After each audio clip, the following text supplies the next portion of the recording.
매일 소소하게 주식 트레이딩 하고 있는 홀로입니다. 2026년 4월부터 7월까지 약 4개월 동안 국내 코스피 시장에서는 큰 변동성과 함께 단기간에 강한 상승과 하락이 반복되었습니다. 그 과정에서 금전적으로도 심리적으로도 힘든 시간을 보낸 분들이 참 많은 것 같습니다. 그리고 저 역시 마찬가지로 최근 하락이 끝나는 시점에 오만함과 욕심으로 했던 한 번의 잘못된 선택이 생각지도 못한 큰 손실을 보게 만들었습니다. 그래서 그 이후에는 트레이딩을 잠시 멈추고 예전에 읽었던 책들을 다시 꺼내보면서 시장과 제 매매를 돌아보는 시간을 가졌었습니다.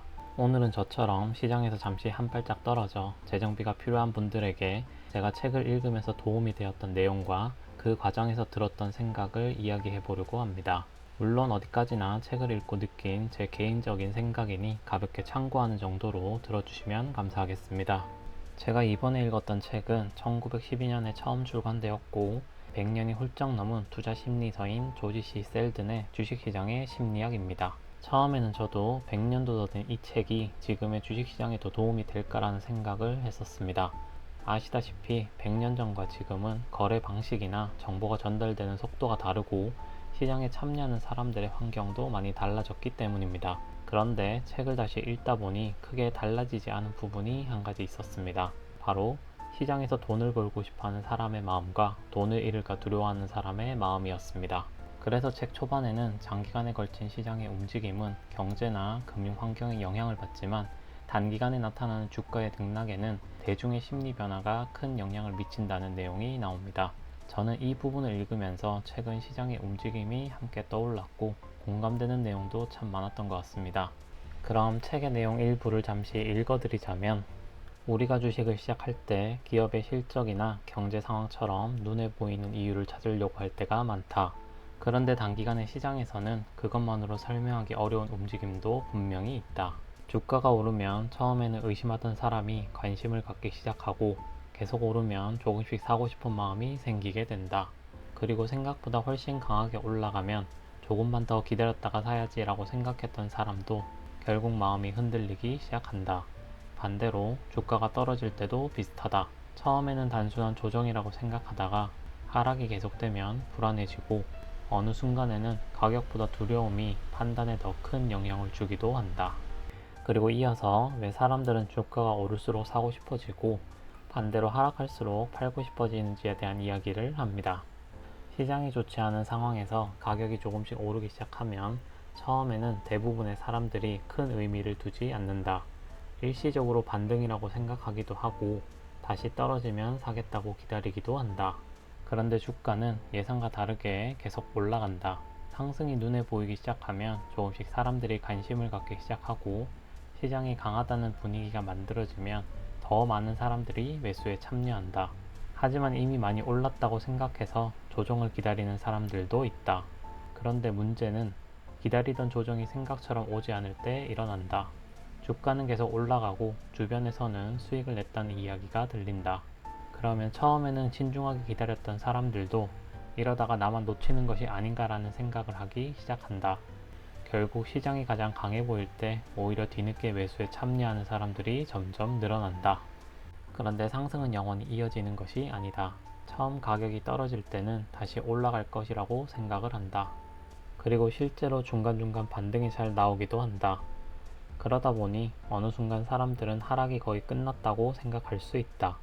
하지만 다시 하락이 시작되고 그 과정이 반복되면서 상승할 때 가졌던 희망은 점점 줄어들고 그 자리를 두려움이 채우기 시작한다. 그리고 하락이 점차 강해지면 결국 버티지 못하고 주식을 파는 사람이 나타난다. 방금까지 읽었던 책의 내용을 간단하게 정리하자면 상승할 때는 더 오를 것 같다라는 희망 때문에 사고 하락할 때는 더 떨어질 것 같다라는 공포 때문에 팔게 된다는 이야기입니다. 이어서 책에서는 이런 상승과 하락의 과정을 투기 사이클이라는 관점으로 설명을 합니다. 사이클의 모습이나 기간은 매번 다를 수 있지만 사람이 이익을 원하고 손실을 두려워하는 한 비슷한 과정은 계속 반복된다는 이야기를 합니다. 그리고 큰 사이클 안에는 작은 사이클이 있고 그 작은 사이클 안에도 더 작은 움직임이 계속 반복된다고 합니다. 즉, 시장은 계속 변하지만 그 시장에 참여하는 사람들의 심리는 생각보다 크게 변하지 않는다는 것입니다.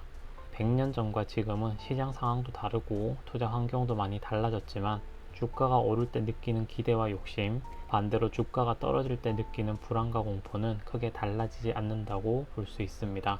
그래서 시장의 모습은 계속 달라지더라도 사람들의 심리로 만들어지는 시장의 흐름은 앞으로도 비슷한 모습을 반복적으로 볼 수 있겠다는 생각을 하게 되었습니다. 그리고 저 역시 이번에 큰 손실을 경험한 뒤 이 책을 다시 읽게 되면서 시장뿐만 아니라 제 매매도 함께 돌아보는 시간이 되었습니다. 저는 지금까지 10년 동안 주식시장에 참여하고 있었지만 이번에 한 번의 잘못된 판단으로 큰 손실을 경험하면서 시장을 오래 경험했다고 해서 사람의 심리에서 완전히 자유로워진 것은 아니라는 것을 다시 한번 느끼게 되었습니다. 또한 시장에 대한 공부를 하면서 많이 아는 것도 중요하지만 그 순간 내가 어떤 심리 상태에서 판단하고 있는지를 스스로 알아차리는 것 역시 중요하겠다라는 생각을 하게 되었습니다. 그리고 책을 다 읽고 난 뒤에는 제가 왜 그런 판단을 했는지, 또 그 과정에서 어떤 심리가 제 판단에 영향을 주었는지, 그리고 같은 실수를 반복하지 않으려면 앞으로 무엇을 돌아보고 바꿔야 할지에 대해서도 많은 생각을 해볼 수 있었습니다. 물론 책 한 권을 읽는다고 해서 갑자기 투자를 잘하게 되거나 모든 문제가 해결되는 것은 아니지만 적어도 저에게는 잠시 시장에서 한 발자국 떨어져 제 매매와 심리를 다시 돌아볼 수 있는 좋은 계기가 되었습니다. 혹시 저처럼 최근 시장에서 힘든 시간을 보내고 있는 분들이 계시다면 이 책을 한번 읽어보시고 잠시 시장에서 한 발짝 떨어져 나는 어떤 마음으로 매매를 하고 있는지 스스로 돌아보는 시간을 가져보는 것도 하나의 좋은 방법이라고 생각합니다. 이상 주식 투자 홀로서기를 위해 열심히 공부하고 있는 홀로분들께 오늘 영상이 조금이나마 도움이 되었기를 바랍니다.